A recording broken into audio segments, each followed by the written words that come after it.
بسم اللہ الرحمن الرحیم ونزلنا علیک الکتاب تبیانا لکل شیء صدق اللہ العظیم اللہم صلی علی محمد وعلی آل محمد وبارک وسلم والصلاة والسلام علیک یا سیدی یا رسول اللہ وعلی آلک واصحابک یا سیدی یا حبیب اللہ۔ سامعین و ناظرین، السلام علیکم ورحمۃ اللہ وبرکاتہ۔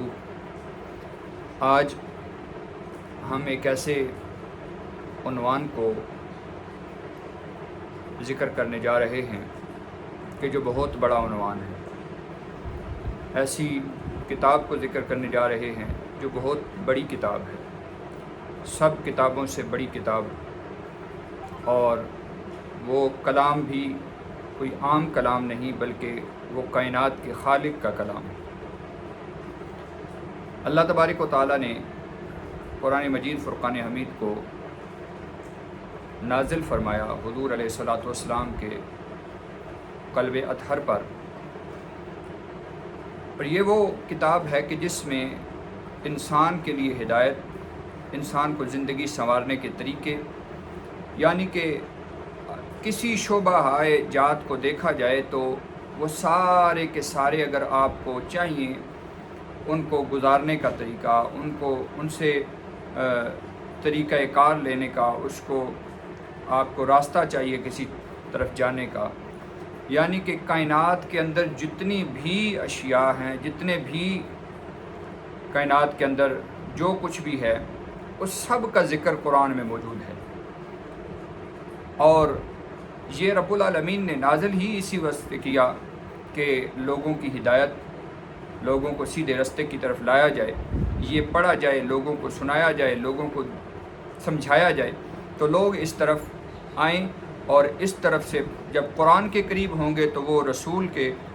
کے قریب ہوں گے تو وہ خدا کے قریب ہوں گے، اور خدا کے جب بندہ قریب ہوتا ہے تو رب العالمین پھر اسے اپنا بنا لیتا ہے۔ رب العالمین نے قرآن مجید فرقان حمید میں ارشاد فرمایا وَنَزَّلْنَا عَلَيْكَ الْكِتَابَ تِبْيَانًا لِكُلِّ شَيْءٍ، اور ہم نے تم پر یہ قرآن اتارا کہ ہر چیز کا روشن بیان اس میں موجود ہے، ہر چیز کا بیان اس میں موجود ہے۔ یہ ہو ہی نہیں سکتا کہ قرآن میں کسی چیز کا بیان موجود نہ ہو۔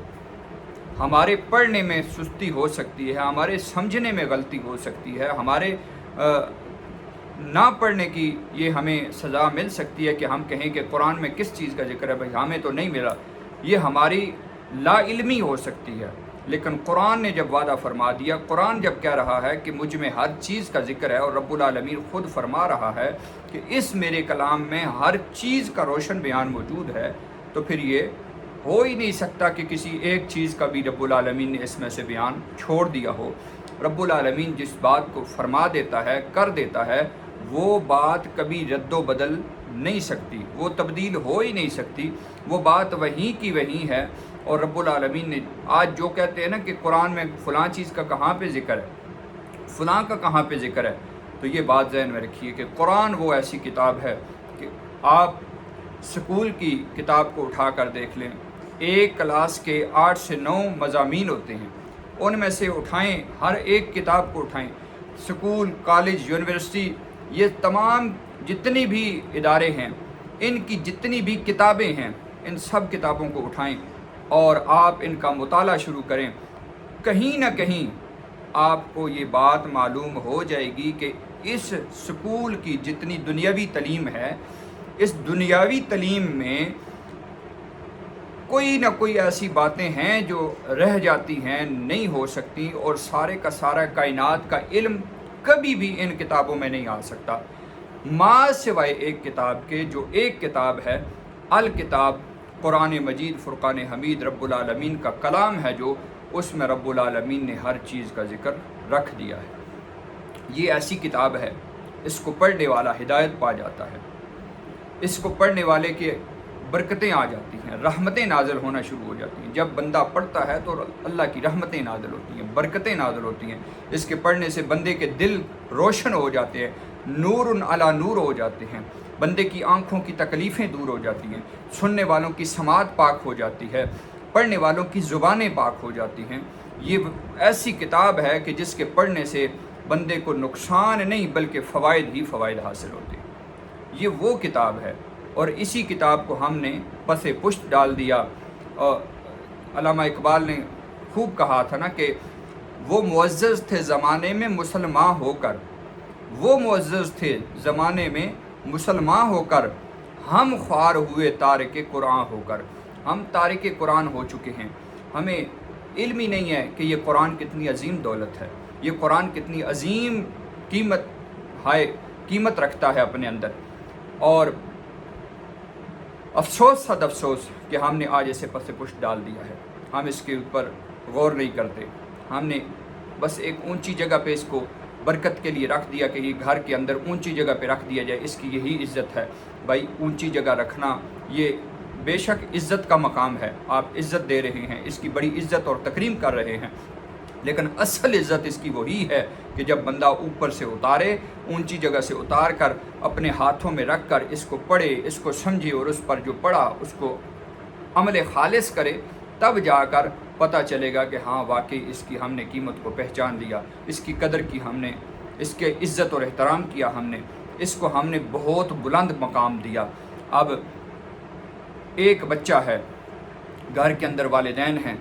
وہ سکول کے لیے تو بچے کو ٹیوشن لگاتے ہیں، کہتے ہیں جی سکول کے لیے یہ کرنا ہے، وہ کرنا ہے، یہ آپ نے پڑھنا ہے، یہ ضرور پڑھنا ہے، یہ انگلش آپ نے بالکل فر آپ کو آنی چاہیے۔ یہ ساری چیزیں روزانہ ماں باپ بچوں کو کہتے ہیں یہ بیٹا یہ یاد ہونی چاہیے، لیکن آج تک الا ماشاءاللہ سب کی بات نہیں ہو رہی، الا ماشاءاللہ بہت کم والدین ہیں کہ جو اپنے بچوں کو کہتے ہیں قرآن بیٹا ضرور پڑھنا ہے، صبح و شام پڑھنا ہے، دن کو پڑھنا ہے، شام کو پڑھنا ہے، رات کو پڑھنا ہے، رات کو سونے سے پہلے پڑھنا ہے، صبح اٹھنے کے بعد فوراً نماز پڑھنے سے پہلے وضو کر کے اس قرآن پاک کو پڑھنا ہے، نماز کے بعد اس قرآن پاک کو پڑھنا ہے۔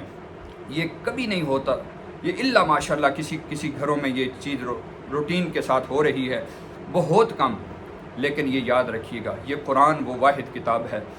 کہ جس کے پڑھنے پر آپ کو کوئی نقصان نہیں ہوتا بلکہ آپ کو فائدہ ہوتا ہے۔ آپ کے گھر میں اگر پڑھی جا رہی ہے، آپ کے گھر پر رحمتیں برکتیں رب العالمین کی نازل ہوتی ہیں، اور اگر گھر میں پڑھی جا رہی ہے تو آپ کے رزق میں برکت ہوتی ہے، آپ کے مال میں برکت ہوتی ہے، آپ کی جتنی آنے والی مصائب ہوتے ہیں، آنے والی مصیبتیں ہوتی ہیں، آنے والی مشکلات ہوتی ہیں،